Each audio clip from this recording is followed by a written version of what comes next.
What if we would do that? So the Lord has said, when you go in that closet, he said, shut the door. Notice what I said earlier? Prayer. What kind of prayer? Secret prayer. Why is that necessary? Because God will reward you openly. Secret prayer is more, have more of a chance, should I say, of being real prayer. And you are not excited or concerned about someone hearing you because you are in secret prayer. Notice what he says. He says, shut the door. Pray to thy Father, which is in secret. Notice now, and thy Father, which seeth in secret, shall reward thee openly. Now, you know, that's a blessing that I can pray to God in secret. I'm going through. When you're going through, whatever you're going through, when you're going through, and you go to God in secret, and you say, God, if I tell you, I know you won't tell nobody. If I talk to you, you'll keep it to yourself. If I talk to you, you'll understand. If I talk to you, I can get some consolation. If I talk to you, I can get some relief. So I go in secret. I can shed my tears. I can cry. And they're sincere tears. I can stand. I can kneel before the Lord. And God knows that it's coming from my heart because I'm in my closet. And he knows how much I need him. So in my prayers, I'm making connection with him. In this situation, my friend, we need prayer.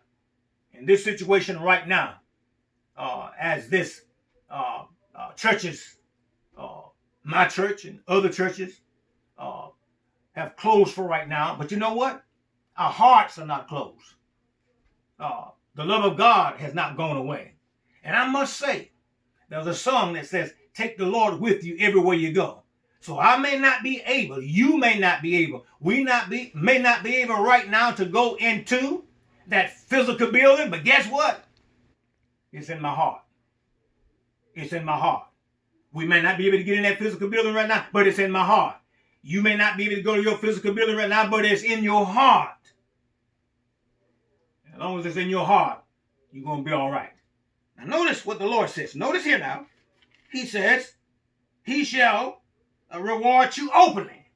Now, not only is that important to pray and understand that when we go into secret prayer, but knowing how to pray. Now, notice now, the 7th verse said, when ye pray, use not vain repetitions. Let's stop there a few minutes. First of all, God is not hard of hearing. You don't have to yell at him. You don't have to call him twice. He doesn't make mistakes. He's not one of those that say, what did you say? God is almighty. He's everything. So there is no deficiencies in God. So now, when you pray, use not vain repetition. So you don't have to tell him 2 or 3 times. You don't have to put it in pretty alignment. The most important thing is being sincere in your heart. Notice now, he said, but when I pray, use not vain repetition. You know, I think sometimes people think that God is impressed by our drawn out long prayers. But right now in this situation, my brothers and sisters, in the critical time that we're living in with this virus that is among us here, and something that I never have seen or heard of in my lifetime, and I'm quite sure many of you can say the same thing. But in this situation, if we ever needed some sincere prayer, the time is now.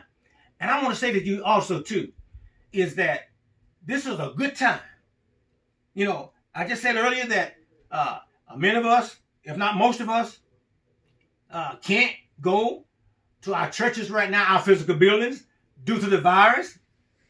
But I will say this is a great time. This is a great opportunity to really check ourselves. This is a great opportunity, man, to go in the closet. Because guess what? Since you're not going to church, since you're not going to Bible study at church, since you're not at that physical building, then that time that you would have spent in that physical building, guess what? You can spend it just you and God. And now you got a time to, you know what? So God said, let me take inventory of myself. And you know what inventory is? Inventory is you go and see what you have. And a lot of times, a lot of stuff you have, you don't need it, right? You know, like we're cleaning out our homes and cleaning out this closet and cleaning out that. And a lot of times we have junk that we just don't need. So we take it and we throw it out. But all of the good stuff, we leave it. Right? That's what we do our homes. Right. So this is a good time right now. We all of us, preachers, deacons, all of us can just stop and say, you know what? Now is the time I can go and sit down and search myself. And then go to God in prayer and say, Lord, whatever it is, in prayer, whatever it is, in prayer, whatever it is, do it in prayer. Say, God, help me fix it. Now you got a chance, opportunity to think. You got a chance to get off to yourself. You got a chance to